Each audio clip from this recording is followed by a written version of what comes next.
Sheema District Association of the Blind. Abantu abinobure mu bwamisho mu ihanga bashabira abantu ebitongore hamwe na government okurekeraho kubasosora barukubimemera mu hamwe n'obuherezo bundi. N'abarema abagenzi boyita bingi nibatutwara nk'ekitagasha oyireho n'abarukureba konko omuntu otarukureba nawe nabasa wamushomesa nabasa kuba nkondijo muntu wena.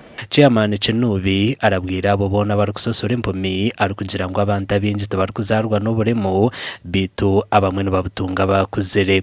Nabo ekyo mureke kugumana mutonaga ijura n'umutekateka ngu kintu kirikubasa kuhika turukwenda kya muntu wena konka nitubantu wenda ngu neiwe ogezeho kwerinda okuma maisho ogezeho kureba ngu wakwata batakureba n'omutima murungi akuba hariho umuntu orukumanya eyarukuza orukwebembera abarema empomo mu Sheema Constance Koburunga agizire ngo umuntu kugira uburemo tikirukumanyisa ngo utarukubasa Tino mugasho.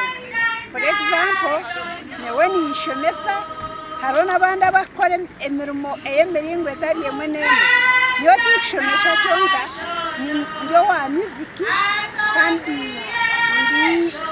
wa art and craft ebintu byona nimbaso gukora.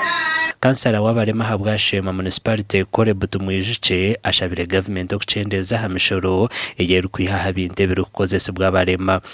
Obukono bakutambuza buri musensazi nikamuyamba yanaza kutomera nk'ekina ahura sensa yagamba amanyangwine cyaza kumuhikaho hataho atishukaho yana kutomera ikintu cyona mbwenu akakakoni kankamuyamba buri mti yaza kuza omukabi so omukorogu okutantu celebratinga niwagweta white cane n'obukoni obakosa abantu abahumire kwayamba omukutambura. So let us encourage all those parents who have such type of children, such children, to bring them out. Let them be educated. That is the only way, and that's the only legacy you can leave such a child. Don't condemn it. Bring him out or her out, so that they also become useful. So we are trying to do our best to see that disability is not inability. Anytime we are all doing our best. Omukoro ogu gubire gwemerire ahantera muranga ogwa obukono oburukwetwa white canes oburukuyambe mpuma mu kugenda.